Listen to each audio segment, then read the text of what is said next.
never rests. Counting careless in the sky. What a thrilling time to be alive.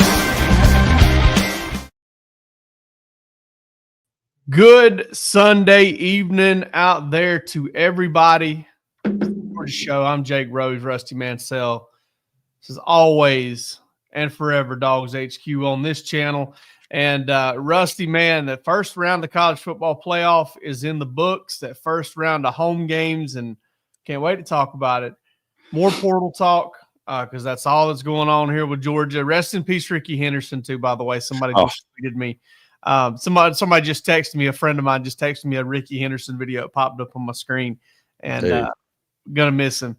And then also we're going to talk about Georgia's matchup with Notre Dame in the Sugar Bowl.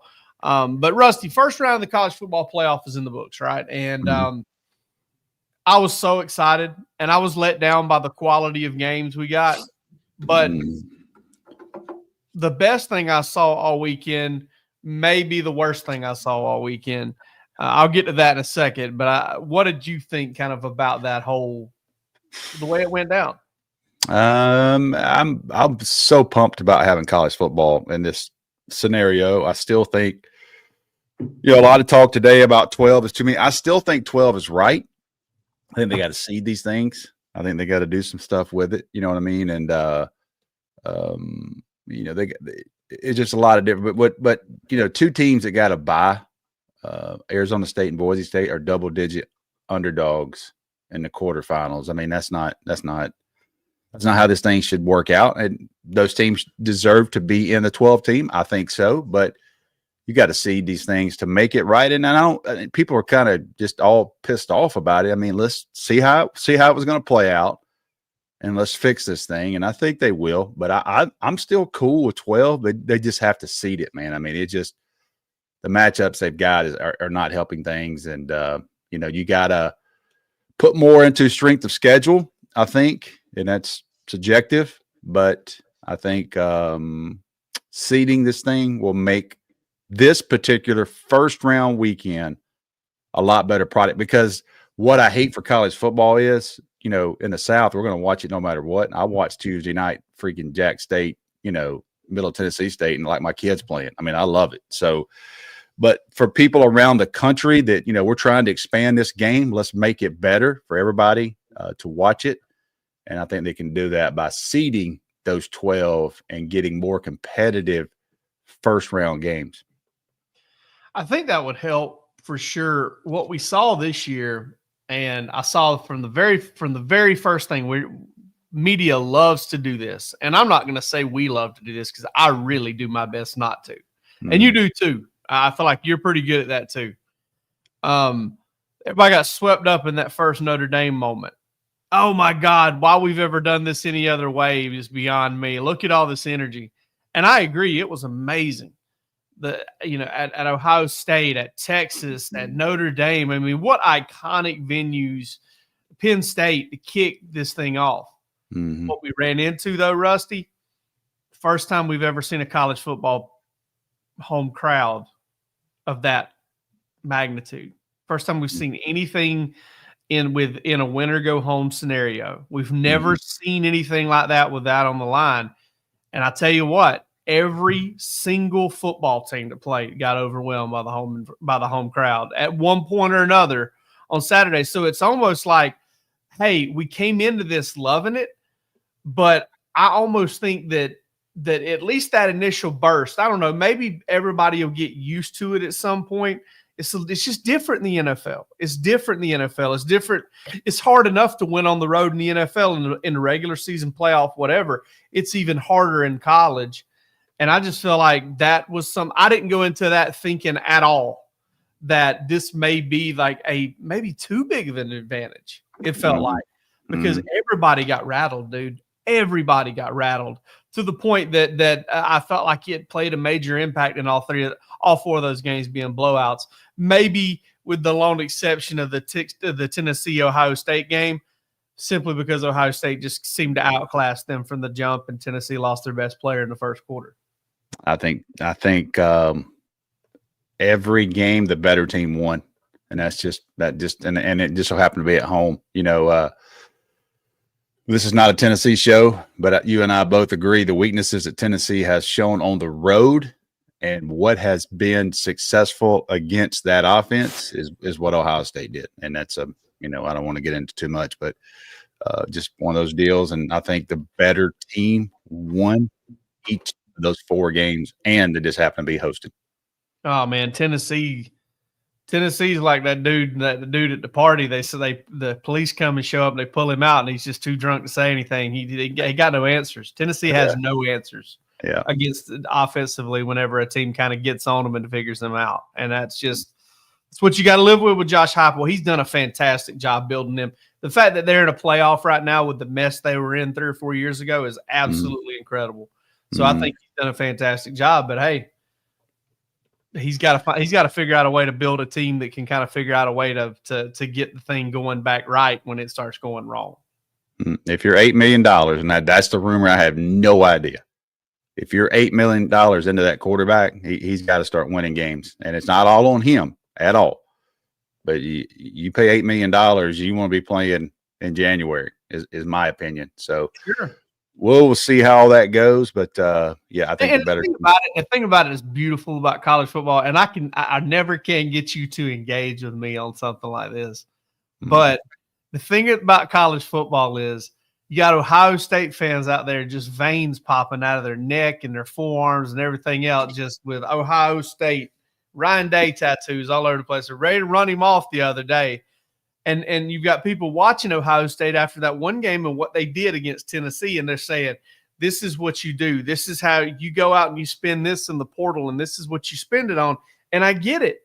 But that's the same team that just couldn't score anything on a bad Michigan team and wanted to fire its coach. So everybody kind of has to deal with what they've got.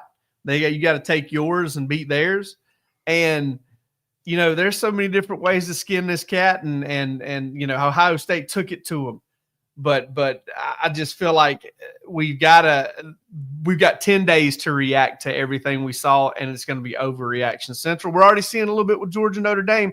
We're going to get to that matchup here in a little bit, but I tell you what, man, I did not expect the Dogs not to have a chance. I really didn't. But there's some talk out there. Oh boy. So I'm surprised as to Notre Dame is a damn good football team. Yeah. They really defensively, they really are a really good football team. But boy, people jumped on that bandwagon real quick early last week. And I think to not take up for somebody, people automatically think that Gunnar Stockton is going to be a big drop off. Very well could be.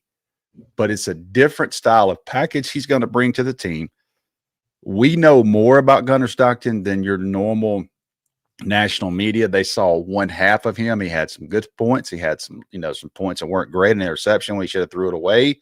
Could have cost them. But I say this, like I've said last week, Georgia had 18 minutes to get Gunnar Stockton's mind ready to play in the SEC championship. He walked in at halftime, and 2 minutes into halftime, they told him, you're starting the second half. So they have 2.5 weeks to. Well, by the way, they also had 18 minutes to do that, and then they ran 10 plays for 75 yards and a touchdown. Right off the bat. So we're going to see about Gunnar Stockton. Everybody asked me about Gunnar Stockton.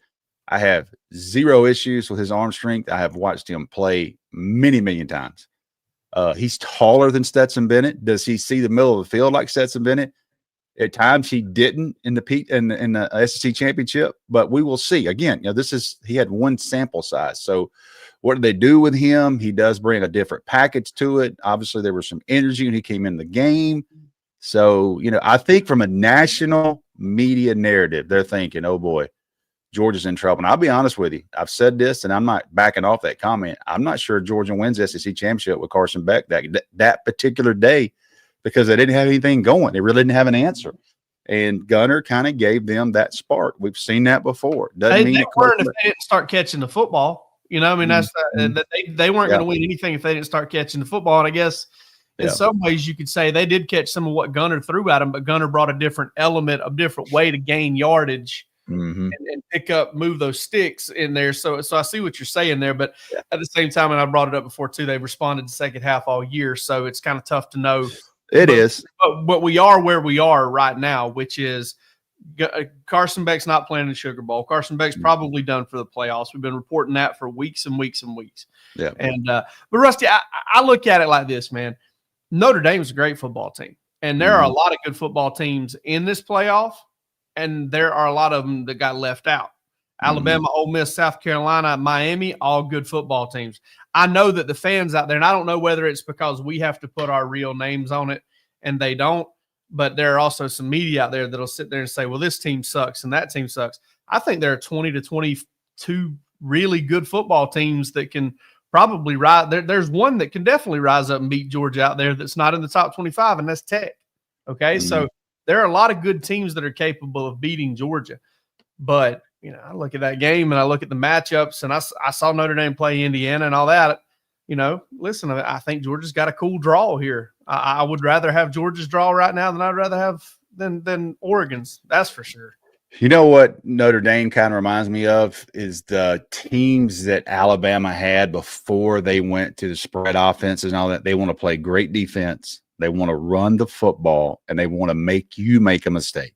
That's what, to me, they look like. That dude behind center is responsible for probably what they really want from him is they want about 6 to 10 plays a game on third down, second and long and third down whenever they need to move them sticks, and they need him to deliver the ball efficiently. They need to maybe take off with it a few times, even though he's capable of doing more than that. But that's all they're asking him to do, and whatever he gives them on top of that, they're built to make that kind of the cherry on top. Yeah, it goes through him, and he's kind of I hate to use the word, but, you know, he's a really good player, I think, but I think he's more of a game manager type. You know, I saw the comparison to Haynes King, and I think he throws the ball a little more efficient than Haynes King, but he don't run it like Haynes King. He wants to run it, and he will run it, but Haynes King will run your ass over. And ask the Georgia defense about that. So that's a little different element to what Haynes King does. This guy's not a statue, but I do think Georgia can get to him some. But they want to play defense. They want to run the football, and they want to make you make a mistake. And that's what they want to do. You know, people are going to jump to conclusions, but they're really good defensively. Now, up front, they got some size. I thought their linebackers were a little better than I thought, especially – their DBs. They do start a true freshman there, so it'll be interesting to see what Georgia does there with a true freshman corner. So, you know, I think that I like the early matchup. I just think that Georgia against teams like this have been pretty successful. I think you've got to have, if you go back and you look, the teams that have beat Georgia, and I would say 90% of the games the last 5 years, it doesn't take an overall season, but it takes, I would consider, elite quarterback play that day. And, you know, Ole Miss would be kind of Ole Miss got after Georgia so hard defensively. I mean, they were on Georgia so quick. And then, you know, Jackson Dart had a couple of plays there. You know, he came out, their backup quarterback led them right down the field on Georgia's defense. Yeah. So, but you go back and you look at the games that Georgia has lost, SEC championship, Bryce Young played good. Jalen Milroe played out of his mind against Georgia last year. You know, Joe Burrow played out of his mind. Those games have been, I would say, really high-level quarterback play. And, you know, being able to move around the pocket is what has beat Georgia. So, you know, a team that, you know, is going to come downhill on you, a team that it wants to dink and dunk, I think, and be really efficient, those haven't fared well against Georgia. Doesn't mean Notre Dame can't, but I'll take my odds back on Georgia against this type of offense. I don't think Notre Dame's really explosive at wide receiver.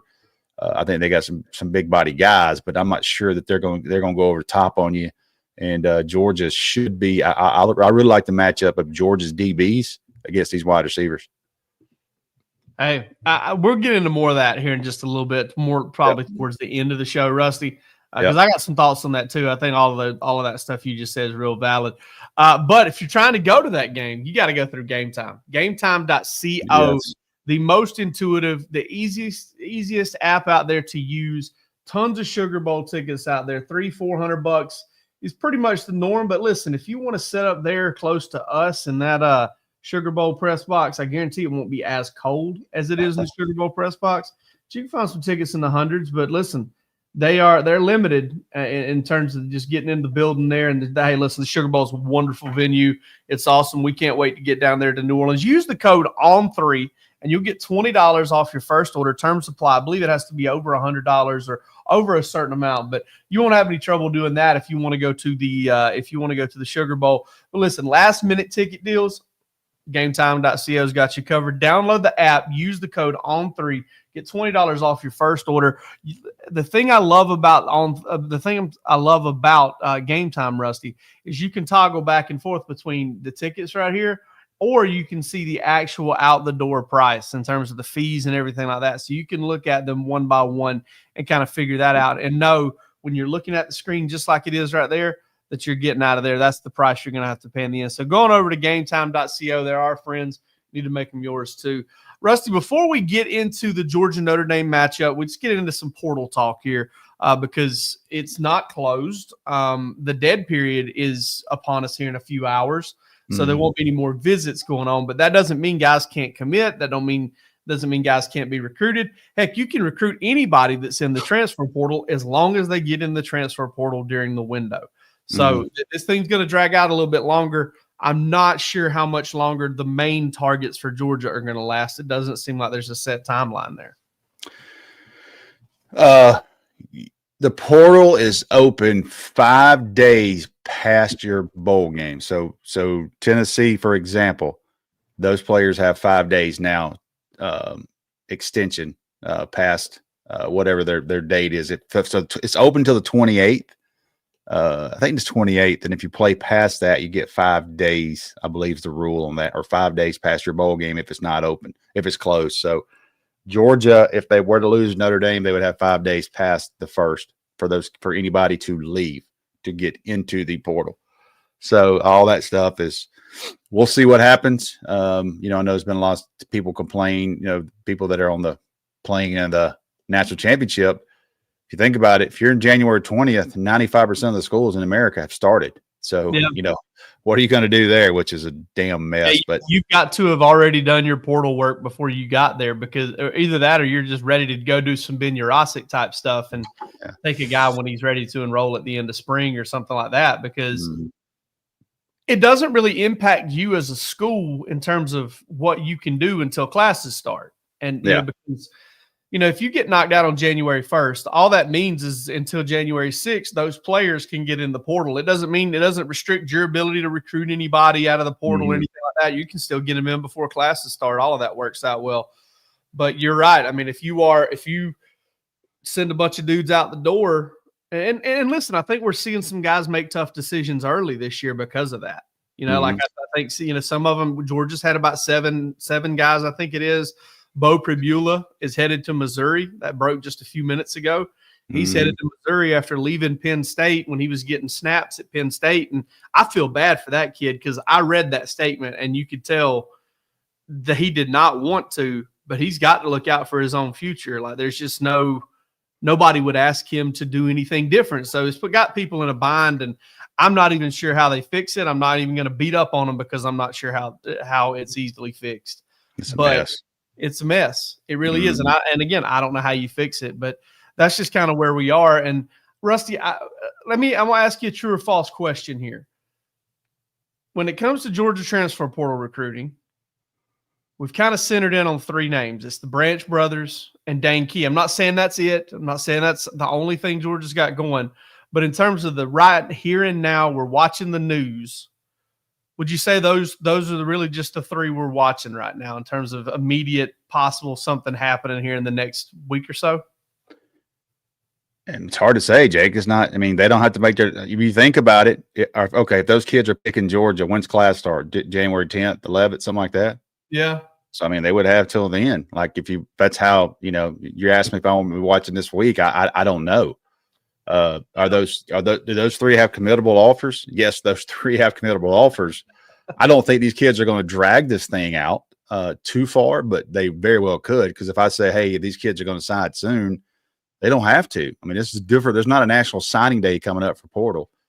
They make their decision. I think Caleb Parlamy there says class starts January 6th. So you figure drop ad 3 or 4 days past.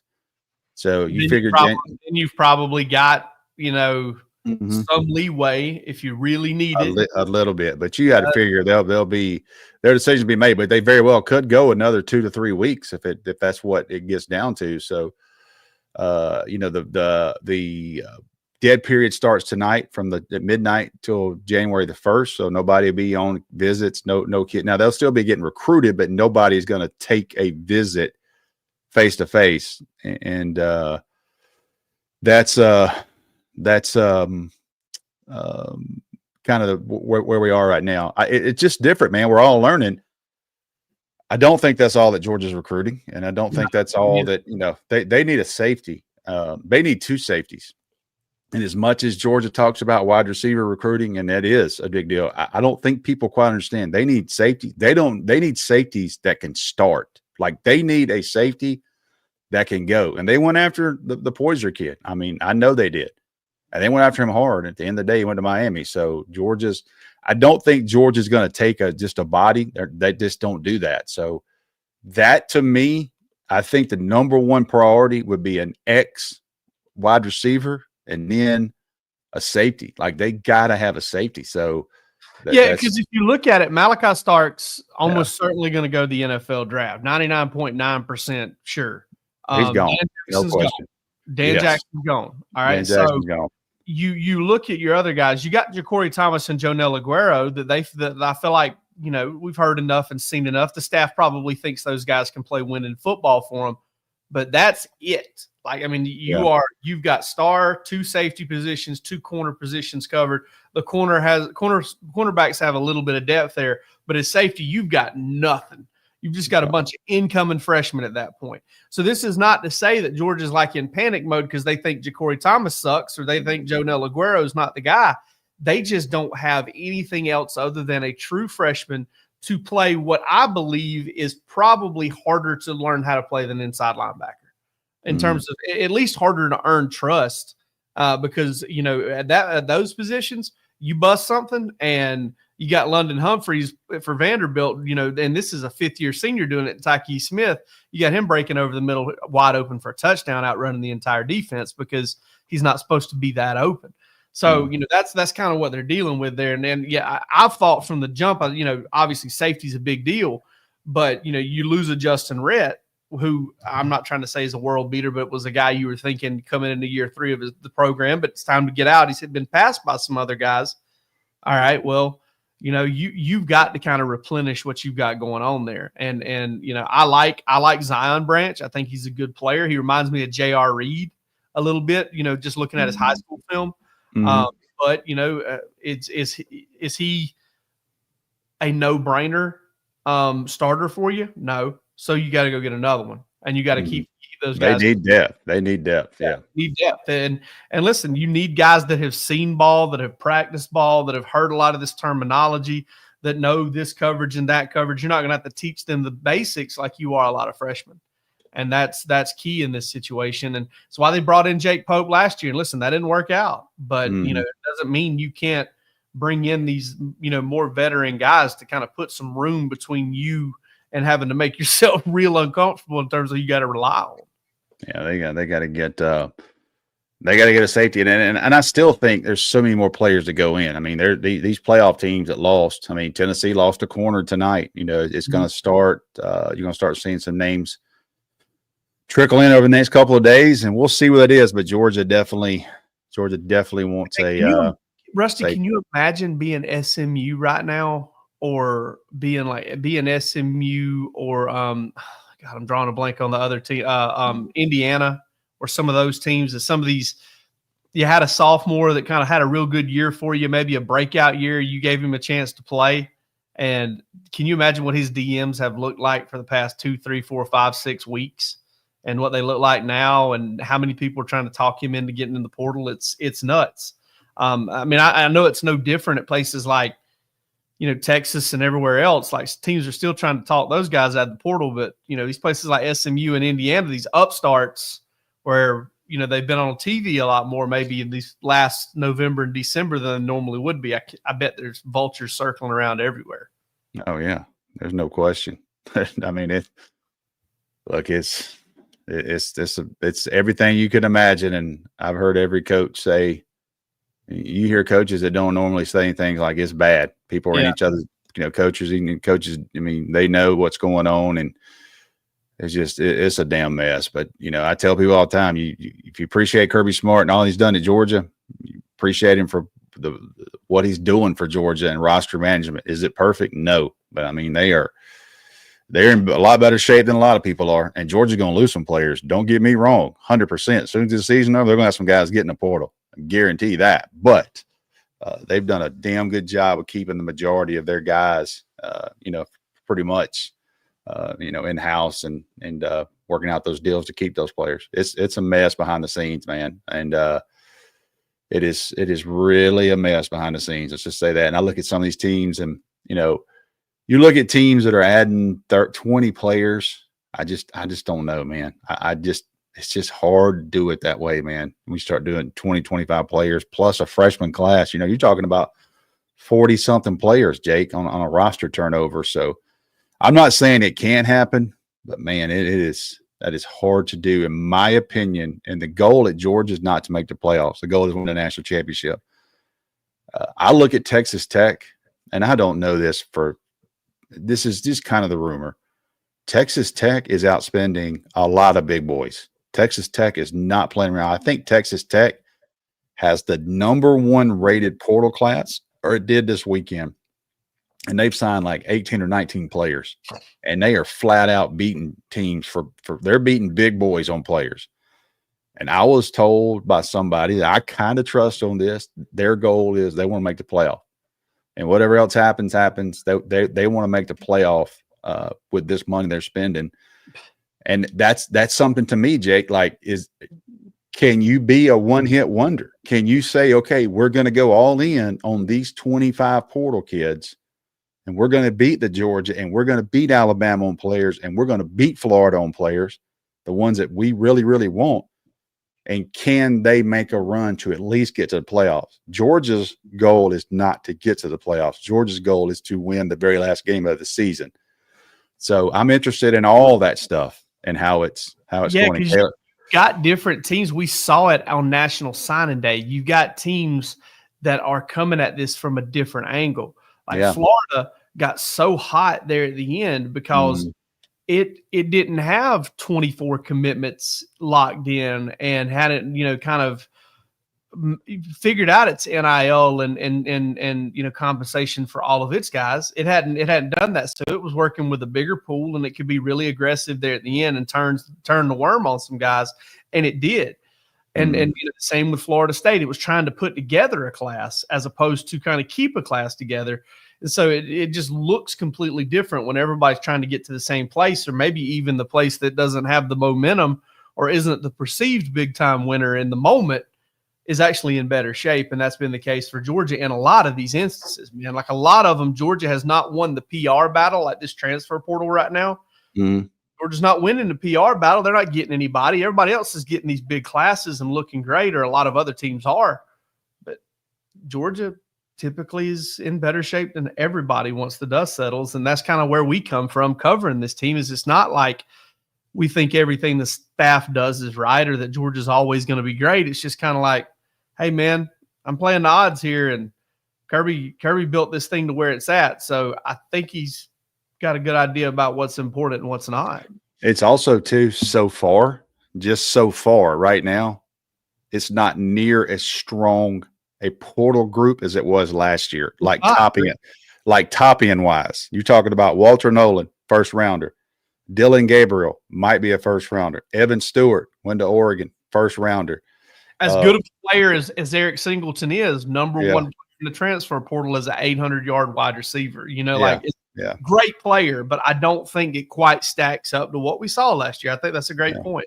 You look at Caleb Downs. I mean, there was some legit NFL first rounders last year in the portal. Right now, you got to look at Georgia's roster and say, who is that guy that can help Georgia? And I think wide receiver is the spot where there's some guys out there that can help Georgia, but there's not, to me, so far, what I would say the top 15 in last year's portal group is way more talented than the top 15 in this year so far. So we'll see how this thing unfolds as it goes. but right now it's not there. There's numbers in there, and you think about this, Jake. You didn't really know that if you were totally dependent on portal and you knew you had to go portal. You have to be kind of in a little bit of behind the scenes panic because you have all this money to spend and it's not as deep, but you have to get what's there. You can't mess around. You can't miss it. So, it drives the price up, commodity. But, you're not just because you need a corner and there's only one or two that you think can play. You can't miss on one. So schools are overpaying. I do believe schools are overpaying for some of these kids, and you're going to see that. So we will see how this thing goes. That's why I said the other day, when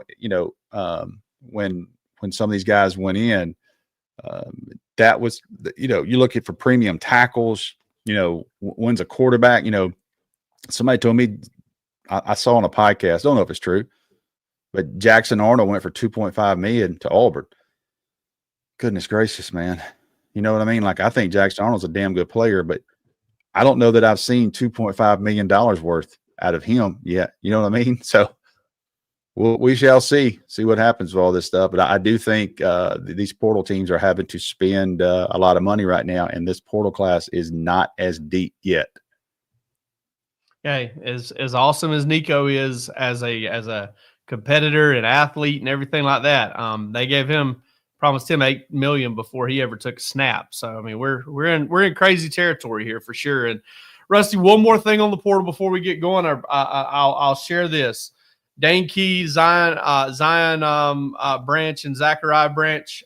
Listen, I would be surprised right now. I'd be a little bit surprised right now if these guys end up taking more visits. If it goes to January 1st and they take more visits, that's definitely not out of the question. I'm not saying that at all, but I think we'll probably know something some point during this dead period on these guys. And I don't know who's in better shape than Georgia right now to land those guys. I wouldn't pick them in a crystal ball type situation or a RPM or anything like that. But I don't know who's in better shape. I do like Georgia's chances for those guys. I think they're very much a big-time contender for all of them. I don't know if you have anything to say on that regard. A lot of connection, you know what I mean? A lot of connection with Georgia staff. We talked about that. And, they've had them on visits. And sometimes some of these kids go in, take one visit, and they're done.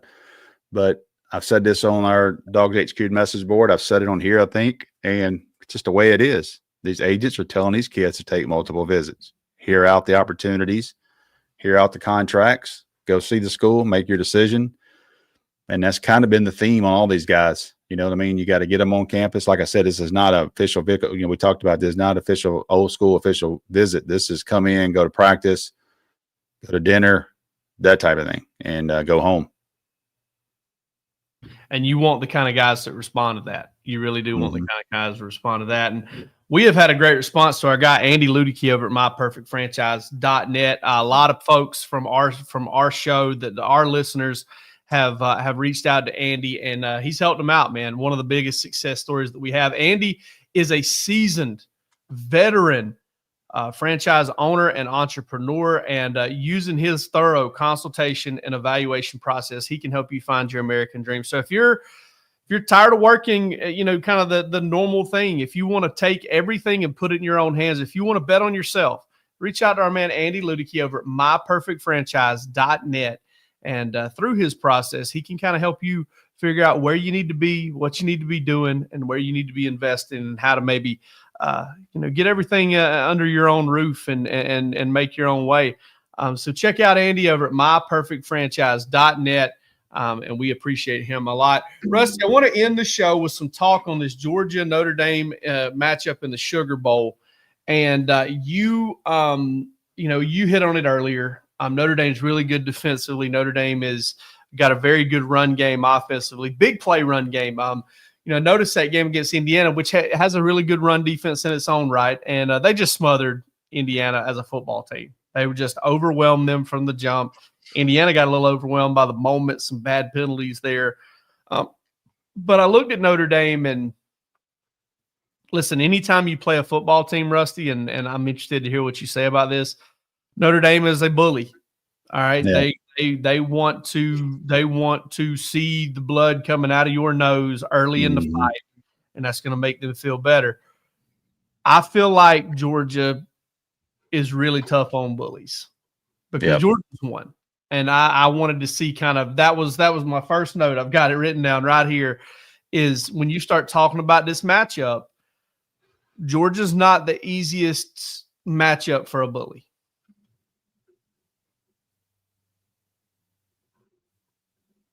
You got me? Yep, I got you. Sorry. I didn't hear you. I was leaving it to you right there. I wasn't sure if I cut out. Sorry, but it did froze up for a second. What'd you say again? I said Georgia's not the Not easiest. Georgia a bully. Yes. That Georgia. Other than Ole Miss, I haven't really seen anybody play like in the box and what I would consider a phone booth fight and have a lot of success against Georgia. I think just one of those days, man. And I said that they got their ass kicked in Ole Miss and it happened, but I think Georgia's, you look at Ernest Green playing in that game and how beat up he was and some of the things they tried to do. And, Ole Miss deserved to be the player. Georgia's offensive lineup up front, they didn't really push Georgia around defensively. They didn't run the ball or anything like that. They threw the ball around, and then they just turned the dogs loose on that offensive line that was played its worst game of the season. They got a freshman who's a freshman All-American. And I got a chance to see him, Anthony Knapp, kid from Roswell High School.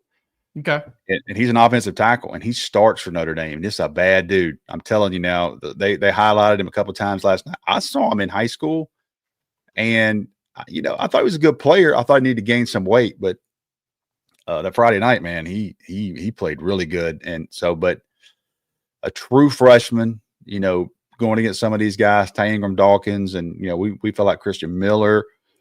Those guys are going to play. It's going to be interesting. It's going to be interesting to see.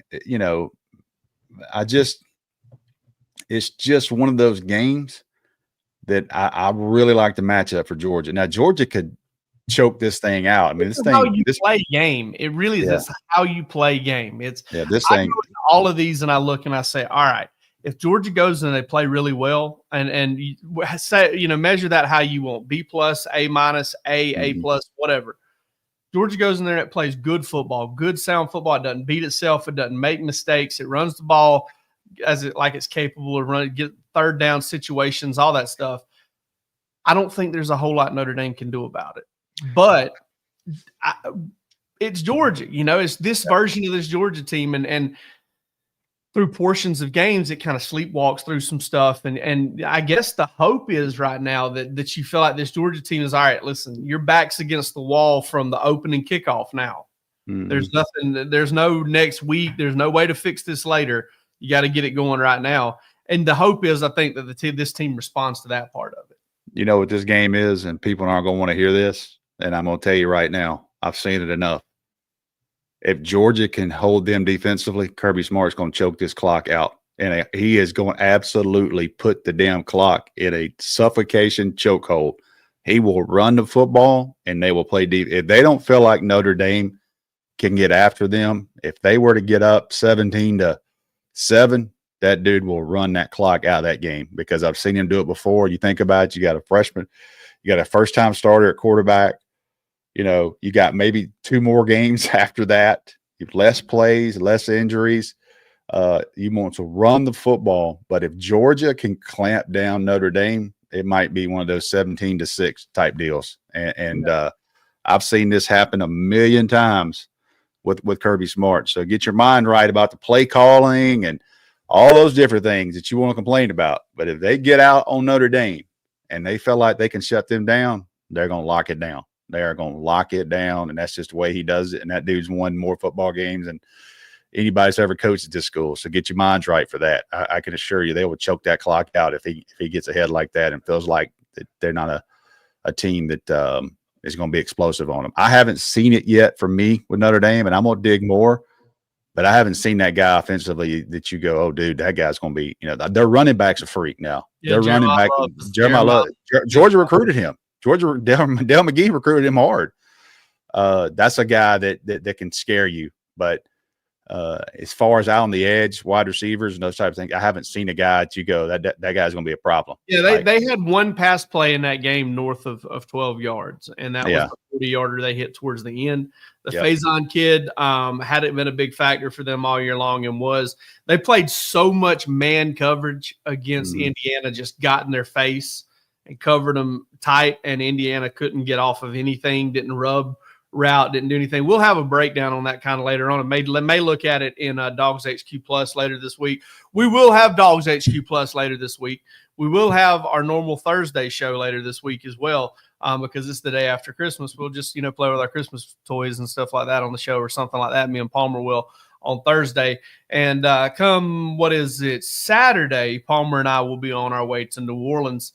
That's Friday and Saturday, Rusty, is when the coordinators speak to media. So we'll get to hear from Mike Bobo and Glenn Schumann. And I don't know if we'll also get to hear from Todd Hartley and T-Rob and those guys, two assistant coaches. But we'll have all that going on. Team gets into New Orleans on the 29th. And then I love that. It's game week. That's my favorite day. You get to see both teams walk in, and you get to see what both teams look like. I told you. A dancer and everything else. It'll be a lot of fun. I told you when TCU walked in, oh boy, that don't look like what's about to walk through the room. I said, that quarterback had to be Johnny Mansell if they were going to win that game, and he wouldn't. But I expect Notre Dame. Notre Dame's going to look the part. No hesitation on they are going to look the part. They'll be big all around the board, and interested in seeing those guys in person. And two matchups, 44 years apart. 44 years apart, Georgia and Notre Dame in the Sugar Bowl. It's going to be fun to cover. We'll have it all for you at DawgsHQ. Come on over. We'll see you.